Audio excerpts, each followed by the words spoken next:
as a thinking citizen who happens to be Muslim, Yeah. don't you find it unfortunate that you yourself said these so-called secular parties are also indulging only in symbolic secularism, so to say, Yes. jockeying for Muslim vote bank purely from the prism of a vote bank? Yes. Is it not unfortunate? And if yes, what should be done or what can be done? Absolutely. It's unfortunate, but the problem, let me tell you first what is unfortunate. The unfortunate is that they they have appeased Muslims, but not Muslims. They have always appeased Muslim communalism. And they have also appeased Hindu communalism. खिलन्यास भी करा दो, शाबानो भी करा दो, दोनों तरफ एक हाथ में ये कर दो. That is their idea of secularism. कि मुस्लिम कम्युनलिज्म को भी अपीस कर दो. VP Singh did that. Most of them did that. कि एक साथ मुस्लिम कम्युनलिज्म को अपीस कर दो, हिंदू कम्युनलिज्म को, इमाम बुखारी को भी कर दो और इधर भी कर दो. मेरा कहना था कि आपने Muslims were never appeased by these so called parties. Muslims का सबसे ज़्यादा जो नीचे गए हैं एजुकेशन में, जॉब्स में, in every area from 1947 onwards was during the rule of these so-called secular parties. तो मेरी शिकायत इनसे ये है कि आप जो है सिंबॉलिक करते हो कि पैगंबर मोहम्मद साहब की एक डे की छुट्टी दे दो या कुछ और छोटा मोटा ऐसा कर दो, बट रियलिटी में जो एजुकेशन, मेरा हमेशा अंदर लड़ाई जो समाजवादी में हुई, मैंने कहा मुसलमानों के एजुकेशन के लिए आप क्या कर रहे हो, उनके इकोनॉमिक डेवलपमेंट के लिए क्या कर रहे हो. मुसलमान ज़्यादातर दस्तकार हैं यूपी में, उनके ग्रोथ के लिए आपने क्या स्टेप लिए हैं. मुलायम सिंह से मैंने कहा कि आप बताइए कि आपने क्या प्लान तैयार किया है इसको रिवाइव करने का, जो स्किल है सारा यूपी के अंदर. लेकिन उनके पास कोई प्लान नहीं होता था. कहते तुम क्या बात कर रहे हो, जब मुसलमानों के लिए हमने इतना कर दिया, इनके हमने छुट्टी दे दी, हमने ये कर दिया, हमने टोपी पहन ली. अरे भाई टोपी पहन के मुझे क्या मिलने वाला है, या आप प्रेसिडेंट बना देते हो किसी मुसलमान को तो आम मुसलमान को क्या मिलता है. तो ये मेरी इनसे शिकायत इन पार्टियों से थी. दूसरा आपने क्या पूछा था मुझसे इसमें? दूसरा मैंने ये पूछा कि क्या करना चाहिए. मैं उसका मैं उदाहरण देता हूँ. मैं क्यों पूछा आपसे ये सवाल. Because what you are saying is actually exactly what, for example, Prime Minister Modi says. Yes. That या पहले अडवाणी जी कहते थे सूडो सेकुलरिज्म, कि आप अपीस करते हैं पर भला तो नहीं होता. भला नहीं होता. हमने देखा है कैसे, और उसके मैं आपको समझ गया सवाल. मैं उस पे मेरी उस पे राय है. जो बात आपकी है ना, मैं पूरी कर लूँ. आंकड़े हैं पिछले 10 साल के. जी. Prime ministers economic advisory council के और नीति आयोग के, कि किस तरह से जो हमारे मुस्लिम बस्ती है, इन अ वे आप उसको कह सकते हैं कि एक रिव्यू ऑफ सच्चर स्टैटिस्टिक्स, जिसमें मुसलमानों के पास ज़्यादा बिजली पहुंची है, ज़्यादा रिसोर्सेज का यूटिलाइजेशन हुआ है. तो जो आप बात कह रहे हैं कि आप सिर्फ सिंबॉलिक अपीजमेंट ना करें, एक्चुअल ज़मीन पे काम करें, वो तो वो एक सॉल्यूशन है, राइट? जी. मैं आपको बताऊं कि मैं मोदी जी से जब भी मिला प्रधानमंत्री बनने के बाद, और मैंने उनसे कहा कि देखिए मोदी जी, हमें मुसलमानों को कोई रिजर्वेशन नहीं देना चाहिए, कोई स्पेशल प्रिविलेज नहीं देनी चाहिए. I agree with you. उनको एक कोशिश करनी चाहिए लेवल प्लेइंग फील्ड उन्हें मिले. उनका क्या करना चाहिए? मैं एजुकेशन. तो उन्होंने एक कमेटी बनाई थी, इस कमेटी में मैं भी था, एक 250 रेजिडेंशियल स्कूल्स बनाने की, कि जहाँ पे मुस्लिम बच्चे जो हैं, गरीब बच्चे, उनको हम बेस्ट ऑफ एजुकेशन देके और नेशनल मेन स्ट्रीम के अंदर ले आएँ. लेकिन उस पर इम्प्लीमेंटेशन नहीं हुआ. प्रॉब्लम क्या है कि आज मैं आपको बताऊँ, मुसलमान जो है वो जुड़ना चाहता है ज़मीन पे. मैं ज़मीन की ग्राउंड रियलिटी बता रहा हूँ as a politician, as a journalist, as a academician. मुसलमान बहुत जुड़ना चाहता है बीजेपी के साथ, लेकिन बीजेपी ने दरवाजे बंद कर रखे हैं. कुछ आपको दरवाज़ा नहीं बंद, खिड़कियां तो खोलनी पड़ेंगी ना. आपको कहीं कुछ जगह दिखानी पड़ेगी, और बीच में कोई आपको ऐसे लोग लाने पड़ेंगे जो मीडिया का काम करें, जो ब्रिजेस बनाएं. अब मुसलमान के जो मसले होते हैं छोटे छोटे गांव देहात में और दूसरे, वो किसके पास जाए, क्योंकि उसकी कोई सुनने वाला आज नहीं रह गया ज़मीन के ऊपर. बीजेपी के लीडर्स और दूसरे लोग नहीं सुनते. उसको नीचा ही दिखाया जाता है, उसको गाली दी जाती है, उसको दूसरा वो किया जाता है. तो एक सोशल जो उसका एक तरह से जो अटैक है उसके ऊपर एवरी डे, वो उसको साइकोलॉजिकली क्रिपल कर रहा है. तो ये मैं एग्री करता हूँ कि मुझे कहीं को रिपोर्ट नहीं मिली कि जो सर्विसेज हैं, जो लाभार्थी हैं, उसमें मुसलमानों के साथ कोई अन्याय हुआ हो. नहीं हो रहा. मैं इस बात के लिए अप्रिशिएट करता हूँ। मैं नहीं डरता इस बात को कहते हुए, बिल्कुल। मैं इसलिए नहीं कहूँगा कि मुझे कोई मुसलमानों में अपनी वाह करानी है या सेकुलर पार्टियों में वाह करानी है। मैं सच्चाई बोलता हूँ, मैं उसकी कीमत में चुकाता हूँ।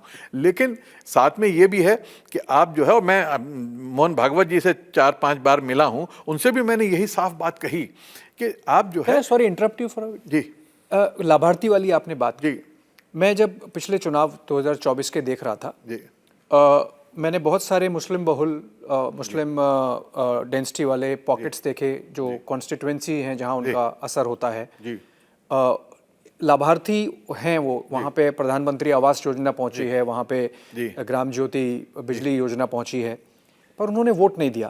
अब आप ऐसे देखें तो Bharatiya Janata party is after all a political party. If they don't get vote, what they do, they will not connect. अब ये टू ऐसा होता है कि जो ज़्यादा पावरफुल है उसको थोड़ा सा हाथ बढ़ाना पड़ता है।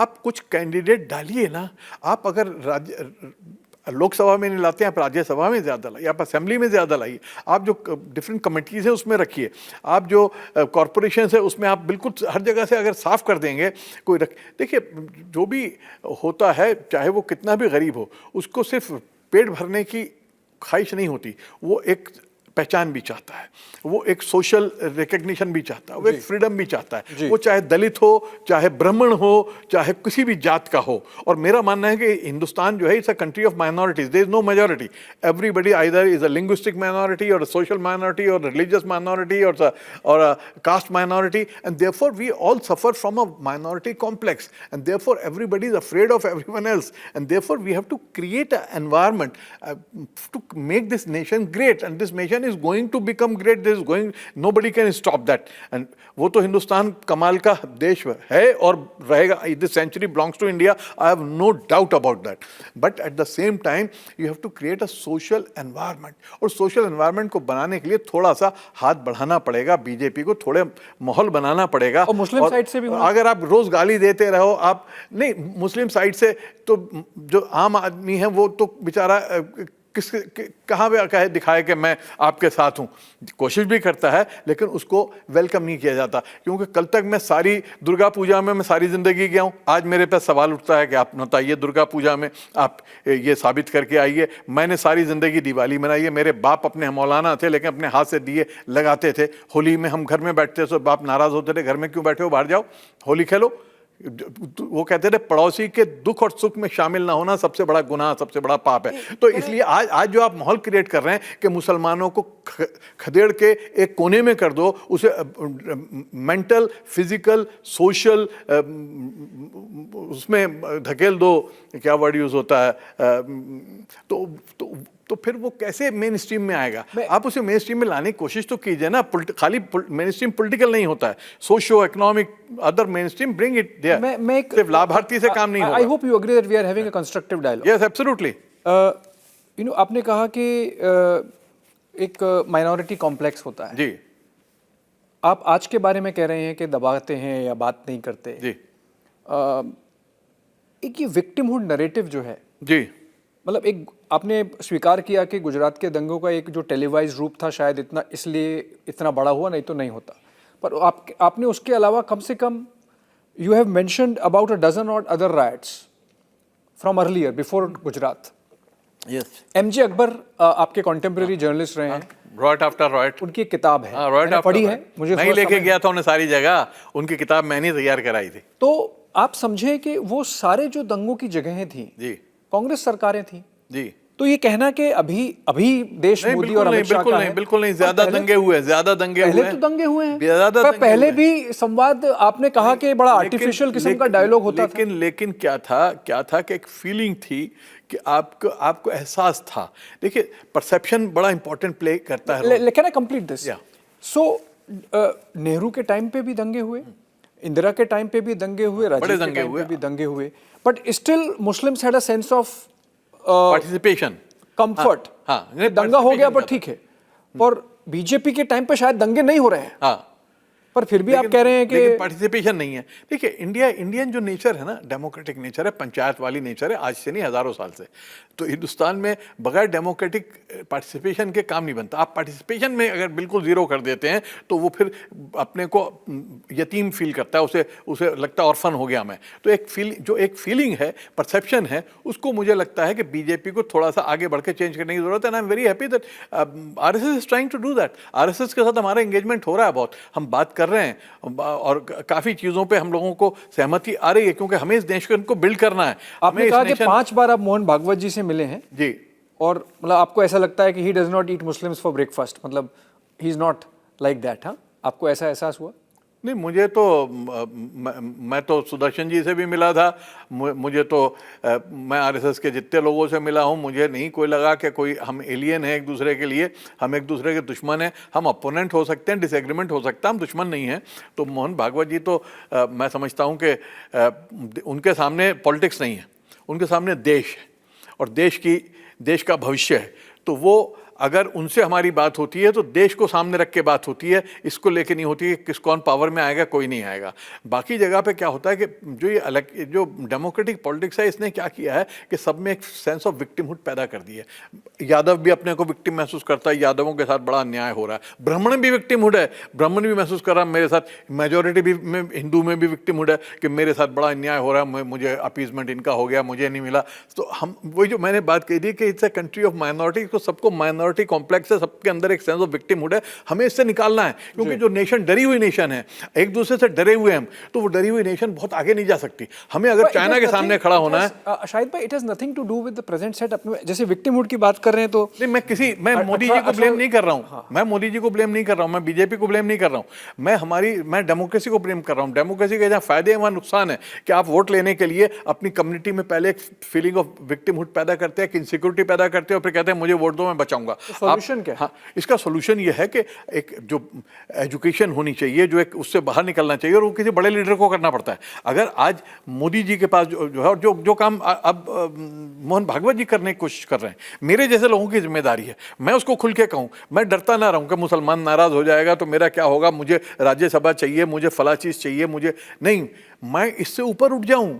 Unless you rise above your own vested interest and your own biases and your own short-term gains, then you can lead a nation, or nations have been led by people who rise above their own, short-term interest. तो ये इस देश में बहुत लोग ऐसे पैदा हुए हैं और आज भी होंगे, मुझे यकीन होंगे ऐसे लोग। शायद भाई, in the spirit of the constructive dialogue that we are having, I will have one more question on this. Right, आप मुझे कॉम्प्रहेंसिव सा आंसर दीजिएगा, ऑनेस्ट आंसर दीजिएगा जी।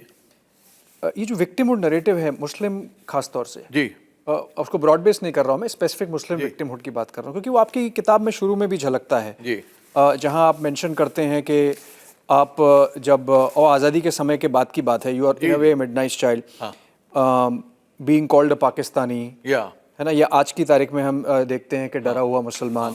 बट 1857 हो, 1885 हो, 1905 हो जब बंगाल का विभाजन हुआ, 1916 हो जब लखनऊ पैक्ट हुआ, 1920-21 हो जब खिलाफत हुआ, 1927 हो, 1946 हो जो चुनाव हुए जिसमें कांग्रेस को एक मुसलमान वोट नहीं मिला, आज़ादी का समय, देश का विभाजन, 1955 जब कोर्ट्स आए, पहले नेहरू सरकार थी, वो तो मोदी और शाह की सरकार नहीं थी, पर मुसलमान तबका बोला कि नहीं, अभी हमारा समय नहीं है कोर्ट्स को स्वीकार करने का, जो कॉमन कोर्ट्स की बात थी। और नेहरू पे तो भरोसा कर सकते थे, नेहरू तो कम्युनल नहीं थे, फिर भी नहीं किया।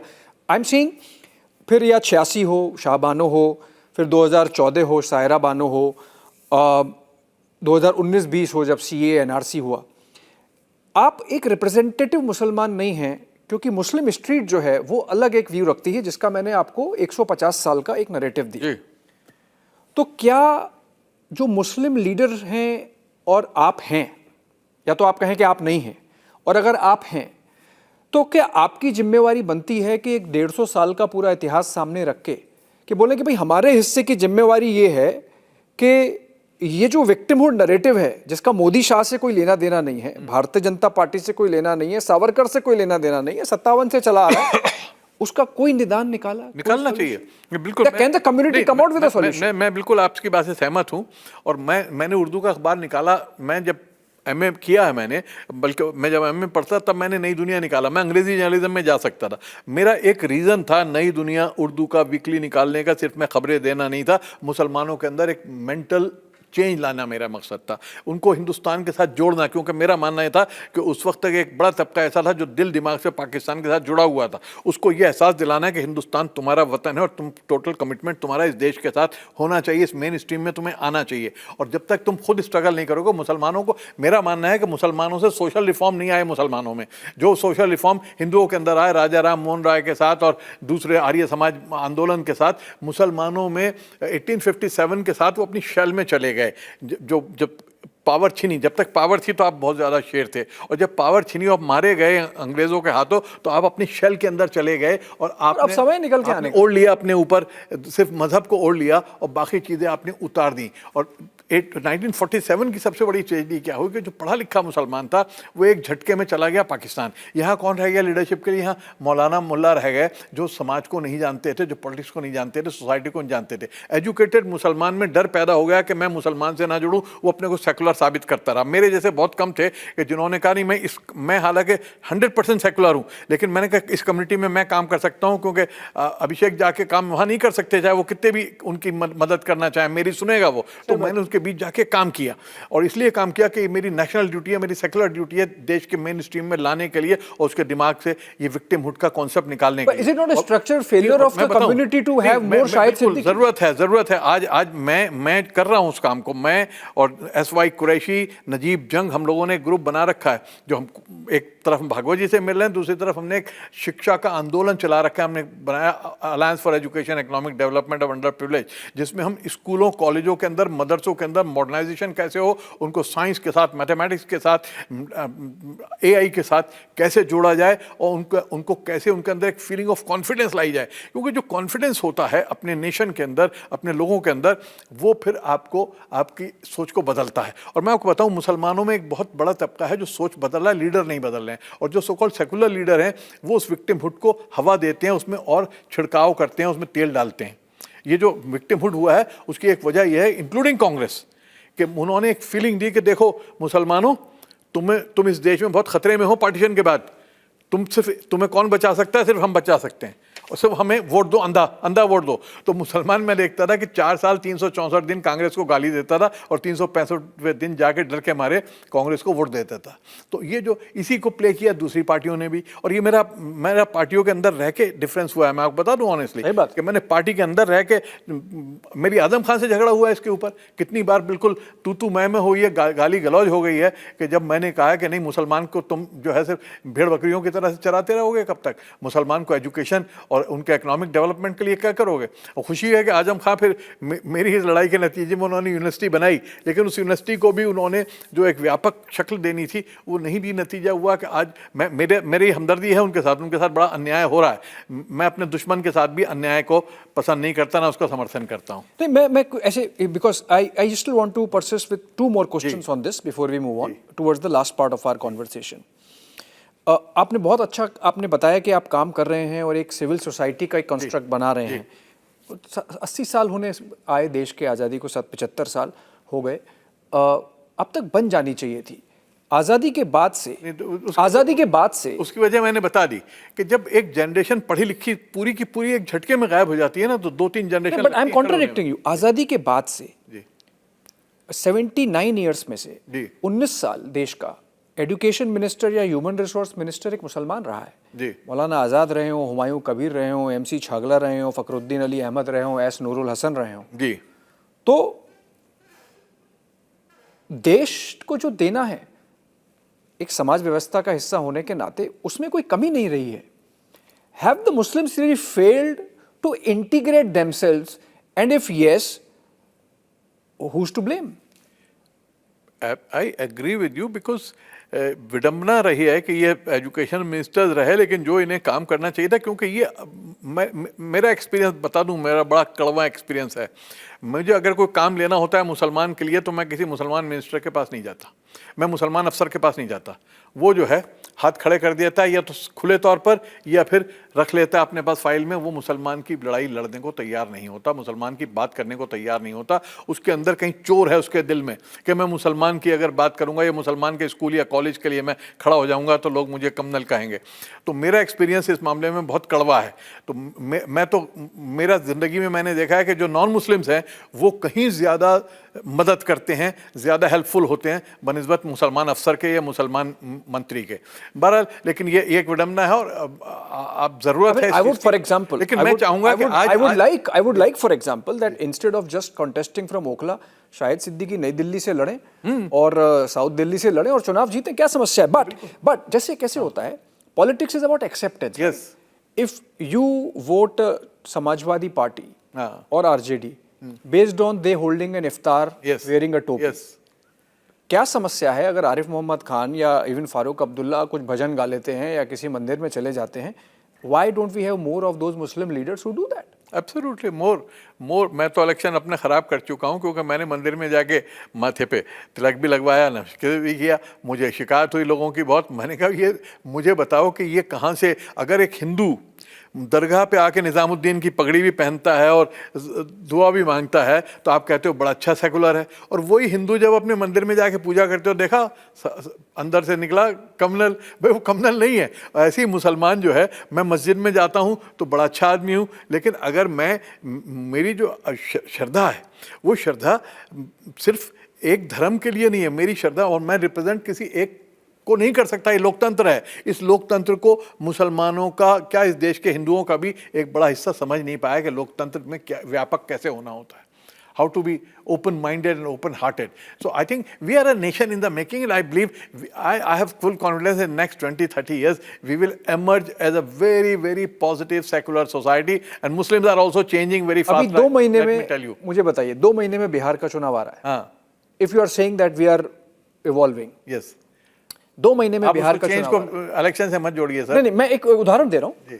बिहार के गवर्नर हैं आरिफ मोहम्मद खान, आप उनका पूरा एक इतिहास जानते हैं, उनका पब्लिक लाइफ जानते हैं।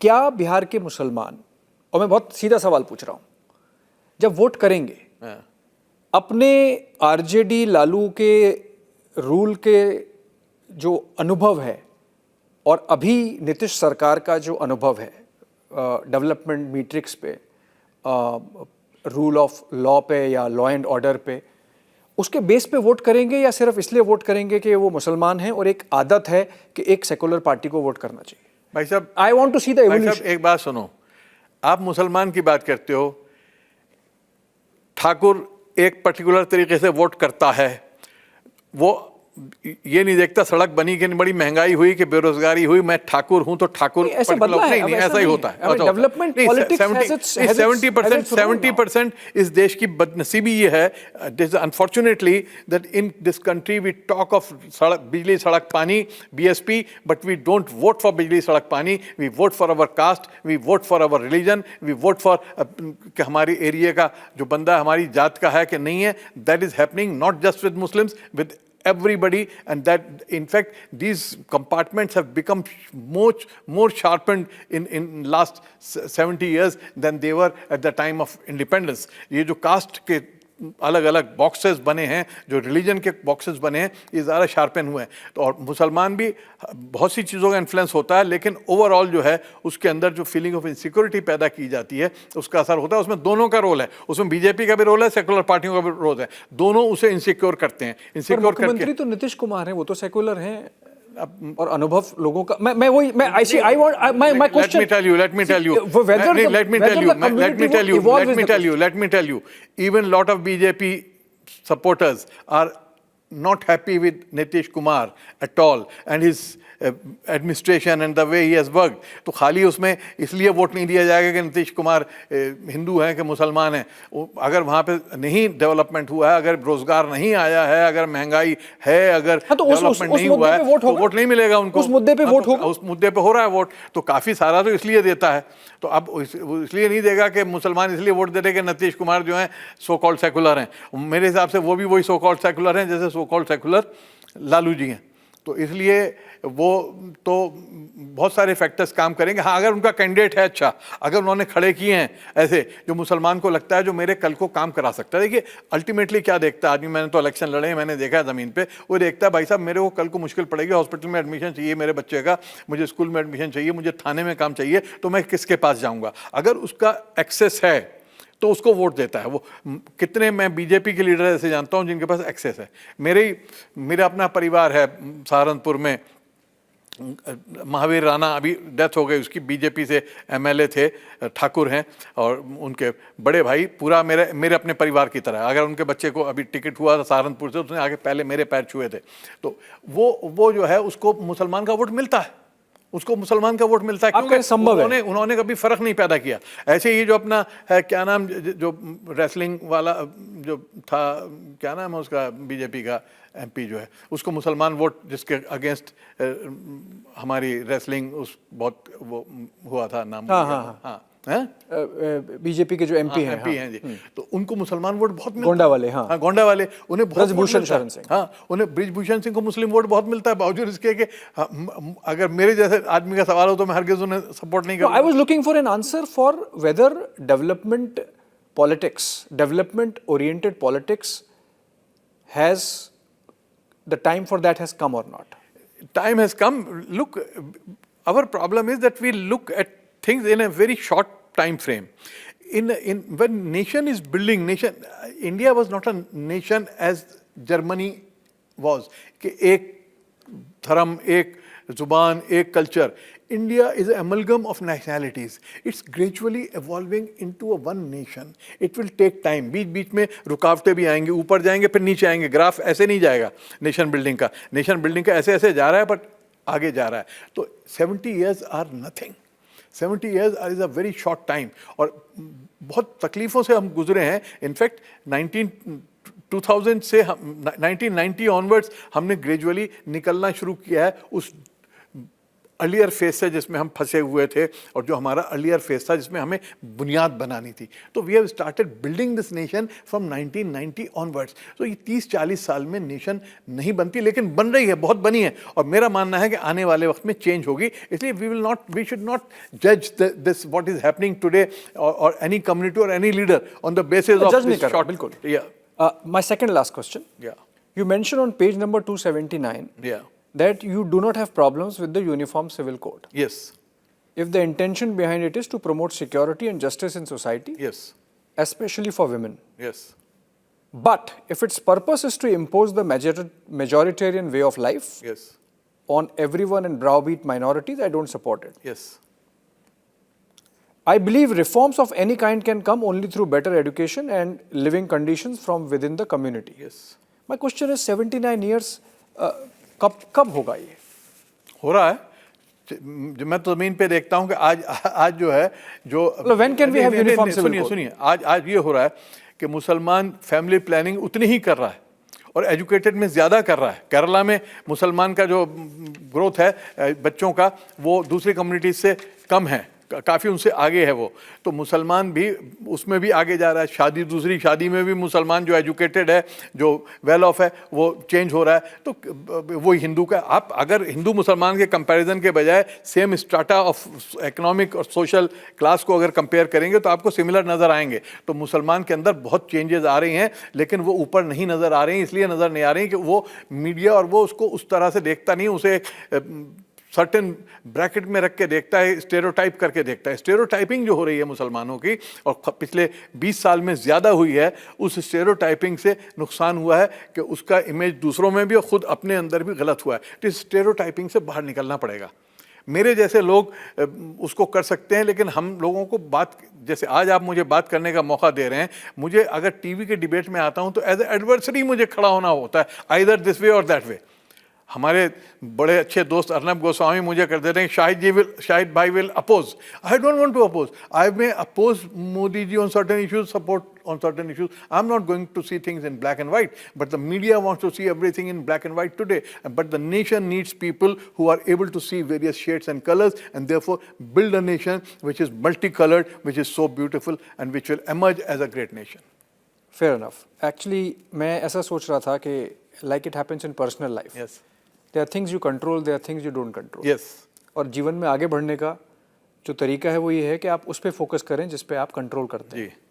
So same applies I think to a society and nation also, Right. कि आपके जो कंट्रोल की चीज़ है उस पर करें।